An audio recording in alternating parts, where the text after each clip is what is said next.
근데 아무튼 저기 이 검사님은 1심에서 어쨌든 가장 중요한 그 내용은 다 무혐의를 받으셨어요. 예, 그리고 일부 뭐 예, 선고유예 남은 부분이 있는데 그게 뭐 예, 쉽게 설명 올리면 그겁니다. 그게 출국 금지 요청하고 그 다음에 몇 사후에, 시간 지나서 승인 요청서라는 걸 보내야 예, 되는데 예, 그게 그 서류상으로는 그 검사장 명의로 보내게 돼 있어요. 네, 그래서 근데 뭐 야간에 뭐 검사장님한테 뭐 보고하고 할 수가 없지 않습니까? 그래서 저는 또 대검에서 오케이 또 인식하고 있었으니까 음, 근데 그래서 야간에 뭐 당직 검사라든지 이게 서류를 검사장 명의로 된 사건을 보낼 때 관행적으로 검사들이 그 앞에다가 그 한자로 대라고 씁니다. 대신 보낸다는 의미에서. 아, 근데 그 대가 잘못됐다는 겁니다. 대라고 쓴 게 예, 어쨌든 동부검사장님 허락을 안 받은 거 아니냐. 그래서 그 부분이 아, 유죄가 된 겁니다. 그 대라는 한자 하나가. 아, 그리고 그게 좀 재밌는 게 뭐냐면 그때가 새벽 1시였는데 동부검사님 전화를 받으실지는 모르겠는데 그러니까 일종의 선처치 후보고를 한 거거든요. 예. 실제로 후보고도 했고 직후에 그러니까 군대로 치면 약간 당직 사령이 뭐 일단 상황을 해결하는 거죠. 그렇죠. 판결 이후에 그렇게 써 있습니다. 이게 대자를 안 쓰고 그냥 검사 의견에서 보냈으면 죄가 안 되는데 아, 대자를 써서 이 부분은 조금 문제가 있다. 그게 판결 이유입니다. 예. 야. 그리고 아무튼 뭐이 검사님도 1심에서 사실상 무죄를 받았고 그다음에 이성윤 서울지검장도 수사 방해 혐의도 기소가 됐지만 1심하고 항소심에서 무죄를 받았고 그다음에 차규근 전 본부장님도 기소가 됐지만 무죄 받으셨죠. 무죄도 받고 직위 해제 처분에 대한 집행정지 결정도 얻어냈어요. 그러니까는 핵심적인 이 출금 사건, 김학의 출금 사건과 관련된 핵심적인 그 검사들이 대부분 다 이렇게 무죄가 거의 됐어요. 그러면은 왜 이렇게 무리하게 김학의 출금 사건 관련 검사들 이렇게 기소하고 이렇게 했다라고 보세요? 제가 말을 많이 하고 있는 것 같은데 이게 잘하고 있는 건지 모르겠는데 그게 좀 뭐 간단히 설명을 드리면 참 복잡한 얘기인데 네. 일단 그 출국금지 사건이 다시 그 수면 위로 끌어올려진 그 시점을 주목할 필요가 있습니다. 그 시점이 언제냐면은 윤석열 전 검찰총장 그 징계가 한창 논의되는 그렇죠. 시점이었거든요. 예. 그리고 그 출국금지는 의사결정인 과정이 업무 경로로 대단히 복잡해서 사실은 여러분의 고위 관계자들이 관여가 돼 있는데 그게 보면은 그때 기준으로 보면은 그 징계를 주도하는 분들이 꽤 그 중에 있었거든요. 그러니까 이게 시점이 그렇다는 겁니다. 뭐 진상은 모르겠고, 하여간 네. 그런 부분이 있고, 예. 그게 원래는 그게 안양지청에 있던 사건인데 갑자기 수원지검으로 보냅니다. 맞아요. 예, 근데 재밌는 게 안양지청은 관할이 있는데 수사 관할이 수원지검은 수사 관할이 없는 데예요. 예. 그런데 그냥 그 관할 원래 이송을 보낸 건데 이송이라는 제도가 원래 관할이 없으니까 관할 있는 대로 보내는 게 이송인데 이번에 이 경우는 거꾸로 관할이 있는 데서 없는 데로 보내라고 한 거거든요. 그 지시가 그 당시 검찰총장의 지시가 거기다가 좀 이례적으로 그러니까 사건이 오면은 그거를 갖다 어느 부에 배당할지는 그 해당 검사장의 권한인데 이 건의 경우에는 아예 부를 찍어서 보냅니다. 수원지검 형사 3부에서 수사해라. 그래서 수원지검 형사 3부장께서 그러니까 출국금지 사건의 주인 검사가 되신 거죠. 그렇죠. 그분이 이제 이정석 검사님이시죠. 예, 그 유명한 그 강미정 아나운서의 뭐 처남댁 뭐 이라고 하는 그분이시죠. 그렇게 뭐 저도 봤습니다 기사. 예. 그러니까 어쨌든 법원은 이제 김학의 출금의 정당성을 상당 정도로 인정을 하고 있어요. 그러니까는 이 검사님이 했던 그 김학의 출금은 대체로 사실은 이제 정당성을 인정받고 있는데 그거하고 이제 좀 상반되거나 아무튼 묘하게 대비되는 사건이 최근에 일어났지 않습니까? 이종섭 전 국방부 장관 출국 사건. 언론에서 봤습니다. 예, 저도. 보셨죠. 예. 그러니까 이제 또 검사였고 그다음에 김학의 출금 사건을 겪었던 분으로서는 이 사건이 제가 봐서는 이 굉장히 그 남의 일 같지 않는 사건일 것 같아요. 어떻습니까? 제가 출국금지로 지금 4년째 수사 재판을 받다 보니까 예.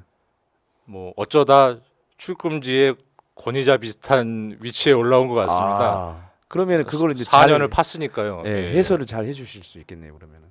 그거는 저도 사실은 네. 언론 보도를 통해 접한 거 외에는 제가 정보가 제한된 상태라서 예, 예.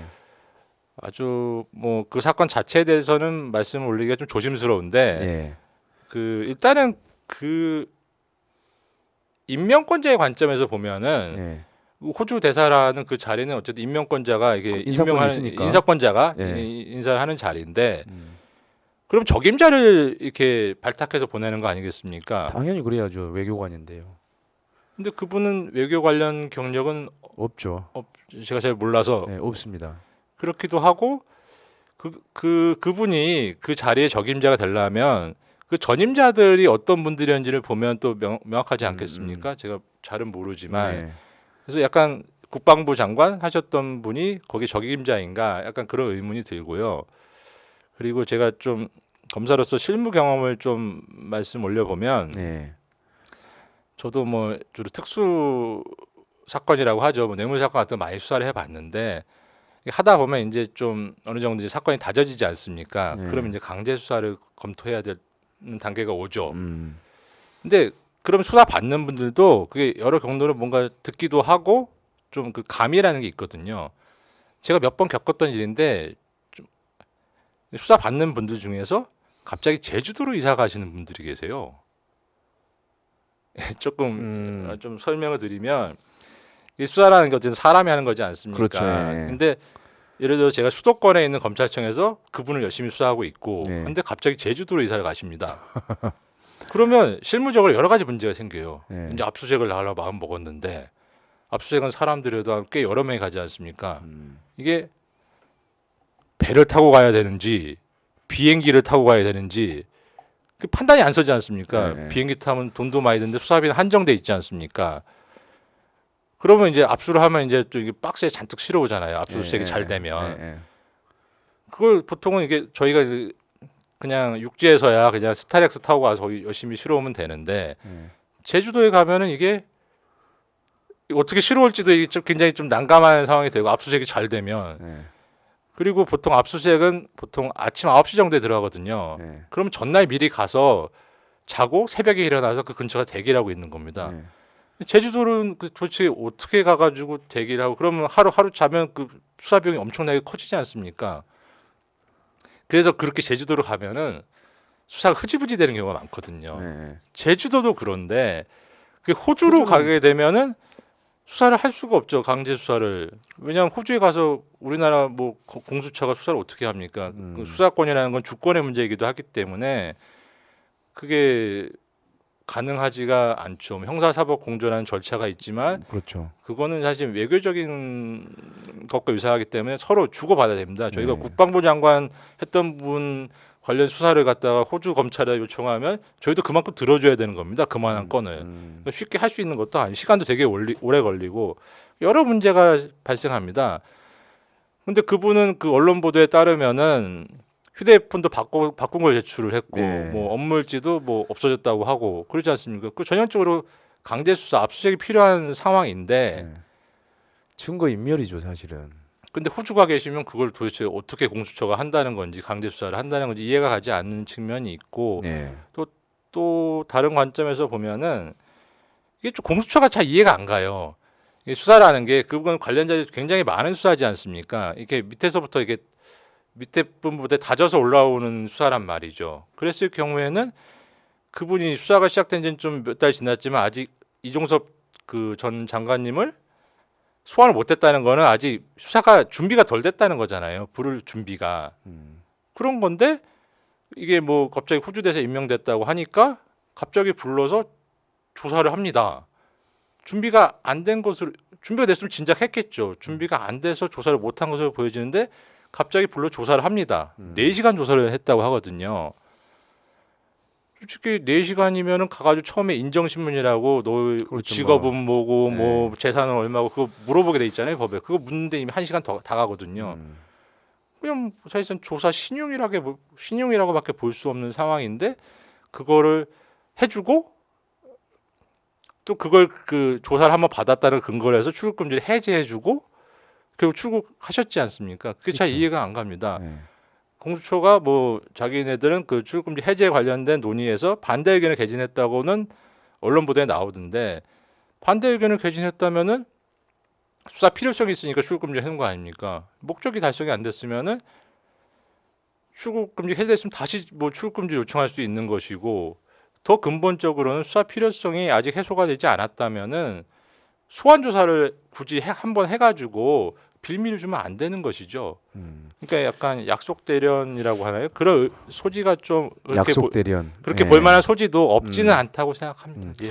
아니 그 뭐 잘 아시겠지만 뉴스타파의 김만배 신앙님 그 대화록 보도와 관련돼 가지고도 봉지욱 기자 같은 경우는 지금 한 3차례 4차례 출금이 연장됐거든요.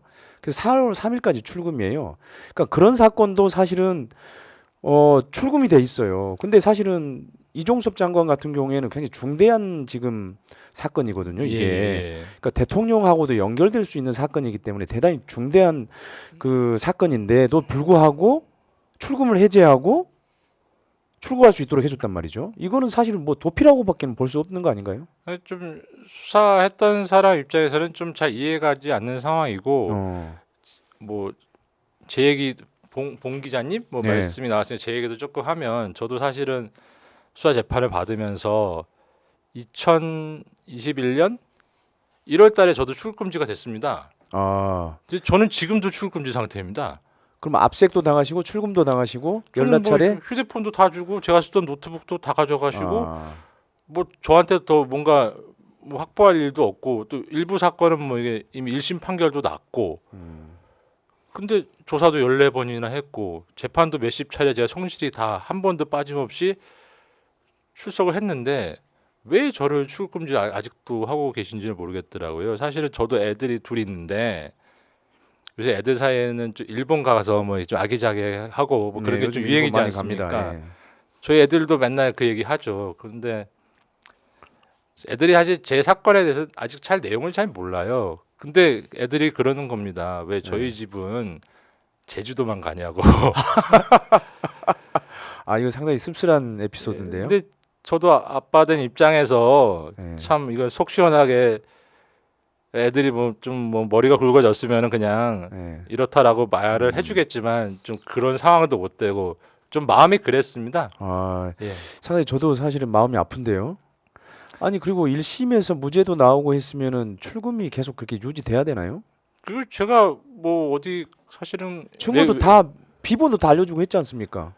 외국에 뭐 어떤 연고가 있는 것도 아니고 예. 제가 또 장손이라서 어디 또 가면 안 되죠. 뭐 조상님께도 그러면 안 되고. 예. 근데 저도 제 입장에서 그런 의심이 드는 거예요. 아, 제가 출국금지 사건으로 재판을 받으니까 계속 출국금지를 해서 저를 조롱하나?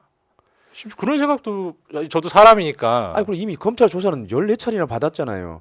예. 아까 제가 얘기한 봉지욱 기자는 사실은 지금 소환 조사도 안 받았거든요. 그러니까 출금을 한다라고 쳐요.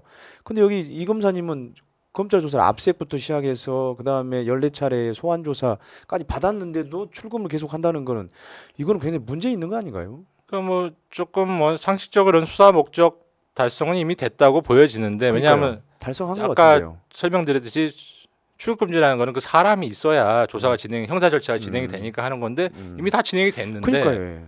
제가 잘 이해는 안 가는데 좀 그런 부분이 있습니다. 아니, 물론 나름의 필요가 있어서 하셨겠지만 사실은 저희가 뭐 출국금지 사건으로 수사받고 할 때가 언제냐 하면은 그 이른바 좀 수사권 조정도 좀 불완전하긴 하지만 좀 법이 통과가 되고 그리고 공수처도 설치가 되고 그러니까 검찰 구성원들이 아무래도 그 당시 정부에 대해서 반감이 좀 있잖아요. 예. 근데 제가 그 수사 대상자가 되고 제가 조사 열심히 하고 소신껏 하고 결국 구속도 된 김학의 사건이 그런 수사권 조정이나 공수처 설치에 어떤 좀 명분을 제공했다고 좀 이해하는 분들이 있더라고요. 그래서 제가 조사 과정에서도 열심히 소신껏 했지만 예.